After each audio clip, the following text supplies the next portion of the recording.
Hi hello friends, કેમ છો? જય શ્રી કૃષ્ણ. હું છું દીપ્તિ બારાઈ અને તમે જોઈ રહ્યા છો દીપ્તિ બારાઈસ કિચન. ફ્રેન્ડ્સ, શિયાળામાં ઠંડીથી પ્રોટેક્ટ કરવા માટે આપણા બોડીને ગરમ રાખવું ખૂબ જ જરૂરી છે. આયુર્વેદમાં પણ કહેવામાં આવે છે કે શિયાળામાં આપણે આપણા ડાયટમાં ગરમ તાસીરવાળી ચીજોને સામેલ કરવી ખૂબ જ જરૂરી છે. કાટલું એ શિયાળામાં બનતું પારંપરિક અને હેલ્ધી રેસીપી છે. કાટલું ખાવાથી આપણા શરીરમાં ગરમી ઉત્પન્ન થાય છે.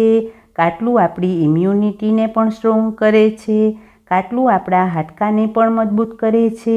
કાટલું દરેક મહિલાઓ માટે પૌષ્ટિક અને હેલ્ધી છે. પ્રેગ્નન્ટ લેડી માટે તો કાટલું શક્તિનો સ્ત્રોત છે. તો ફ્રેન્ડ્સ, મારા મેઇન ઇન્ગ્રેડિયન્ટ્સ રાગી સાથે કાટલાની જ તદ્દન યુનિક અને હેલ્ધી રેસીપી બતાવવા જઈ રહી છું, જેનું નામ છે રાગી કાટલું પાક.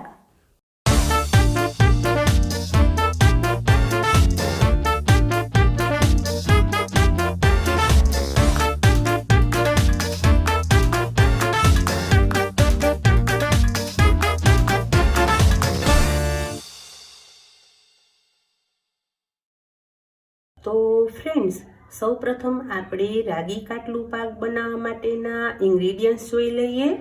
એના માટે 1 બાઉલ રાગીનો લોટ, 1 બાઉલ ગોળ, હાફ બાઉલ કાચો ગુંદ લીધેલો છે, હાફ બાઉલ ટોપરાનું ખમણ લીધેલું છે, હાફ બાઉલ કાટલું પાવડર, 2 ટેબલ સ્પૂન આખી મેથીના દાણાને મિક્સરમાં ક્રશ કરીને લીધેલા છે, 2 ટેબલ સ્પૂન બદામની કતરણ લીધેલી છે, 2 ટેબલ સ્પૂન સુવાદાણાને શેકીને મિક્સરમાં ક્રશ કરીને લીધેલા છે, 1 ટેબલ સ્પૂન સૂંઠ પાવડર, 1 બાઉલ દેશી ઘી લીધેલું છે અને જરૂર મુજબ હળદર પાવડર લઈશું.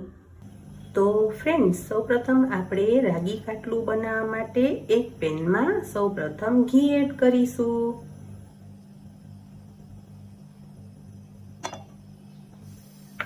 ઘીને ગરમ થવા દઈશું.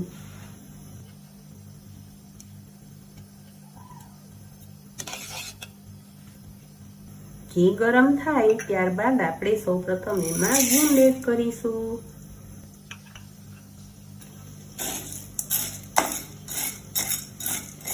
ગુંદને આ રીતે ચલાવતા રહીશું.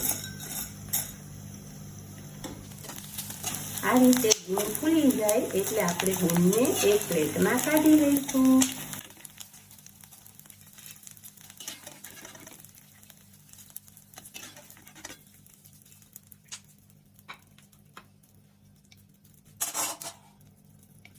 હવે આપણે એમાં રાગીનો લોટ એડ કરીશું.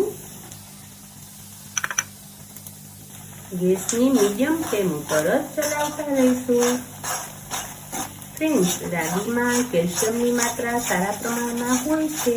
સાથે રાગીમાં ફાઈબર અને પ્રોટીન પણ સારા પ્રમાણમાં હોય છે.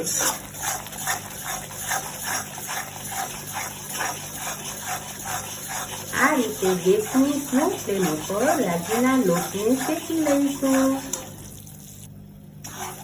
ફ્રેન્ડ્સ, રાગીનો લોટ શેકાવાથી ખૂબ જ સરસ એરોમાં આવી રહી છે. હવે આપણે ગેસની ફ્લેમ બંધ કરી દઈશું. ફ્રેન્ડ્સ, સૌપ્રથમ આપણે આ કાટલું પાવડર એમાં એડ કરીશું.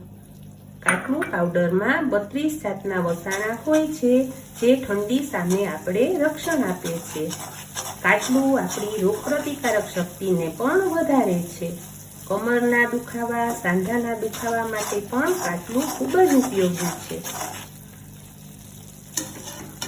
ત્યારબાદ આપણે એમાં આ તળેલો ગુંદ એડ કરીશું.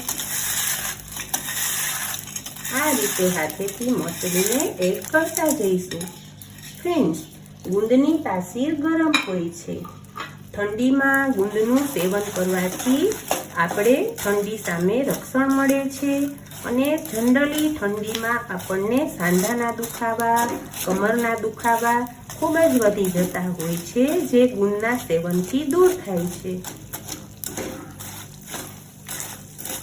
ગુંદ પ્રેગ્નન્ટ લેડી માટે પણ ખૂબ જ ઉપયોગી છે.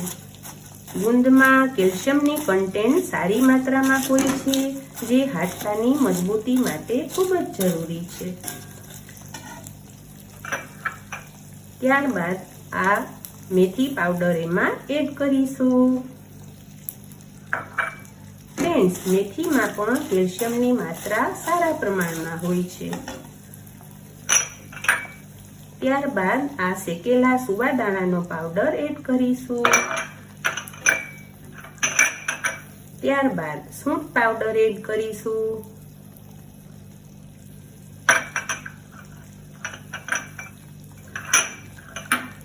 ત્યારબાદ થોડી બદામની કતરણ એડ કરીશું. થોડું ટોપરાનું છીણ એડ કરીશું. સૂકા ટોપરામાં પણ કેલ્શિયમની માત્રા સારા પ્રમાણમાં હોય છે. ત્યારબાદ થોડો હળદર પાવડર એડ કરીશું. હળદર પણ એન્ટીઓક્સિડન્ટ છે, માટે એનો ઉપયોગ કરવો ખૂબ જ જરૂરી છે. ત્યારબાદ એક બાઉલ ગોળ એડ કરીશું.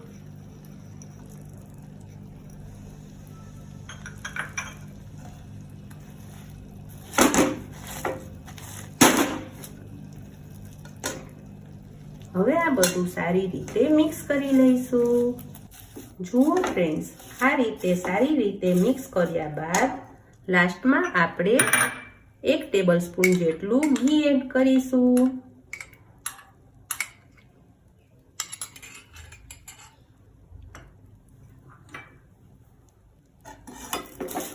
ફરી પાછું સારી રીતે મિક્સ કરીને એક પ્લેટમાં કાઢી લઈશું.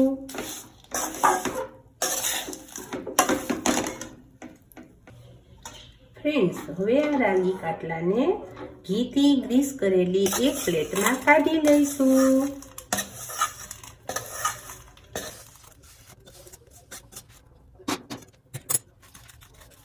જુઓ ફ્રેન્ડ્સ, હવે આ રાગી કાટલું પાક થોડું ઠંડુ થયા બાદ પીસ કરીને સર્વ કરીશું.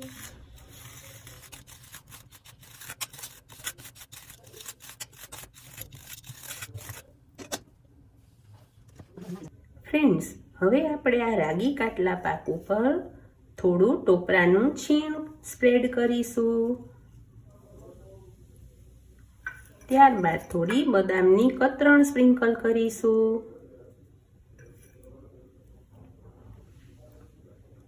હવે થોડું ઠંડુ થઈ ગયા બાદ આપણે એના પીસ કરીને સર્વ કરીશું. જુઓ ફ્રેન્ડ્સ, ગુણોથી ભરપૂર એવું રાગી કાટલું પાક બનીને રેડી છે. તમે આ શિયાળાની ઠંડીમાં ચોક્કસથી આ પૌષ્ટિક અને હેલ્ધી એવું રાગી કાટલું પાક ઘરે બનાવજો. Thank you. જય શ્રી કૃષ્ણ. તો ફ્રેન્ડ્સ, મારી આ યુનિક અને હેલ્ધી રેસીપી તમને કેવી લાગી? હા ફ્રેન્ડ્સ, આ રાગી કાટલું પાકમાં મેં રાગીના લોટનો જ ઉપયોગ કર્યો છે. રાગીમાં કેલ્શિયમની માત્રા સારા પ્રમાણમાં હોવાથી આ કાટલું પાક ખાવાથી આપણને કેલ્શિયમ સારા પ્રમાણમાં મળે છે.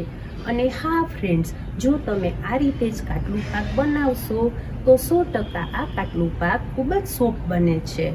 તો આ શિયાળામાં તમે ચોક્કસથી આ રેસીપી બનાવજો અને મને જણાવજો. Thank you. જય શ્રી કૃષ્ણ.